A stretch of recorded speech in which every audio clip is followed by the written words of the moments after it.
భిన్నత్వంలో ఏకత్వం ఓ ఫిలాసఫీ, అట్లాగే ఏకత్వంలో భిన్నత్వం మా ఫిలాసఫీ అంటున్నారు ఓ పార్టీ లీడర్లు. భిన్నాభిప్రాయాలు ఉండడం కామనే అయినా మా భిన్నత్వం వేరంటున్నారు వాళ్ళు. తలా ఒక లైన్ తీసుకొని పోతున్న తీరు అటు పార్టీని ఇటు పబ్లిక్ ని కన్ఫ్యూజ్ చేస్తోంది. ఇంతకీ పార్టీ స్ట్రాటజీ ఏంటో అర్థం కాక క్యాడర్ జుట్టు పొయ్యుకుంటోంది.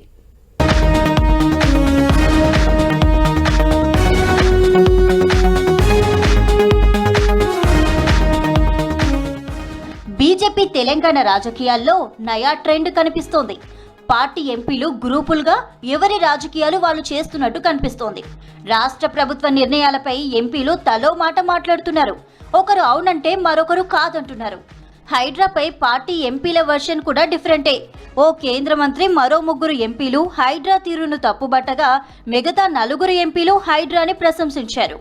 ఇక మూసీ పునరుజ్జీవంపై ఇదే సిచ్యువేషన్. ఒకరు మంచిదంటారు, మరొకరు కాదంటారు. ఎవరికి వారే సొంత అభిప్రాయాలు చెప్తుండడంతో క్యాడర్ గందరగోళంలో ఉందట.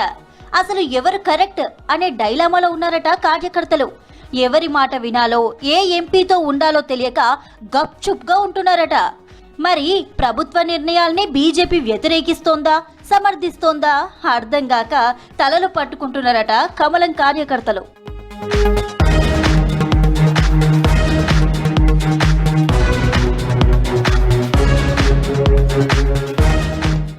మేఘా కంపెనీపై కూడా ఎంపీలో చీలికొచ్చిందట. మేఘాను బ్లాక్ లిస్ట్ లో పెట్టాలని కొంతమంది డిమాండ్ చేశారు. బీజేపీ పాలిత రాష్ట్రాల్లో మేఘాకు అక్కడి ప్రభుత్వాలు ప్రాజెక్టులు అప్పగించాయి. మేఘాపై బీజేపీ ప్రభుత్వాలు చర్యలు తీసుకోవాలనే డిమాండ్తో కమలనాథులు డిఫెన్స్ లో పడాల్సి వచ్చిందట. ఇట్లా ప్రతి ఇష్యూపై పార్టీ ఎంపీలో డివైడ్ టాక్ వస్తోందట. అయితే ఎంపీల స్టేట్మెంట్లకు ఎవరి లెక్క వాళ్లకుందనే డీప్ డిస్కషన్ పార్టీలో నడుస్తోంది.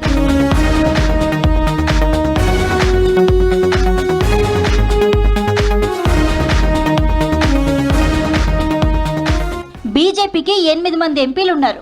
ఉన్న 8 మందిలో నలుగురుగా ఎంపీలు విడిపోయినట్టు టాక్. కేసీఆర్ 10 ఏళ్ల పాలనలో ఇబ్బంది పడిన 4 ఎంపీలు బీఆర్ఎస్ కు వ్యతిరేకంగా మాట్లాడుతున్నారు. ఆ కామెంట్స్ కాంగ్రెస్ కు పాజిటివ్ గా వస్తున్నాయని, కాంగ్రెస్ కు కావాలని సపోర్ట్ గా మాట్లాడడం లేదని క్లారిటీ ఇస్తున్నారట. మరి బీఆర్ఎస్ కార్నర్ గానే ఆ 4 ఎంపీలు ముందుకెళ్తున్నారని వాళ్ళ అనుచరులు చెప్తున్నారు.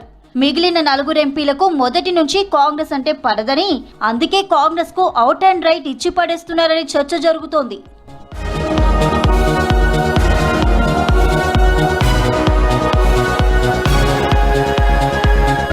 వాళ్ళ వెర్షన్స్ తో ఎంపీలు ముందుకెళ్తున్నా సిచ్యువేషన్ మరోలా తయారైందనేది మాత్రం వాస్తవం.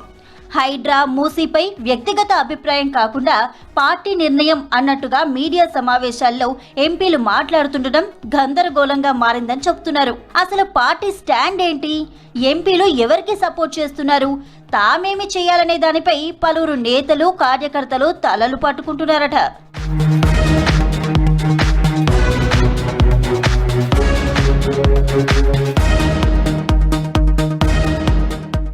ఇక ఎంపీల స్టేట్మెంట్లపై హైకమాండ్ సీరియస్ అయిందట. ఈ కన్ఫ్యూజన్ కు ఫుల్ స్టాప్ పెట్టేందుకే హైకమాండ్ పర్మిషన్ తోనే పార్టీ కార్యాలయంలో ప్రెస్ మీట్లు పెట్టాలని రూల్ పెట్టిందట.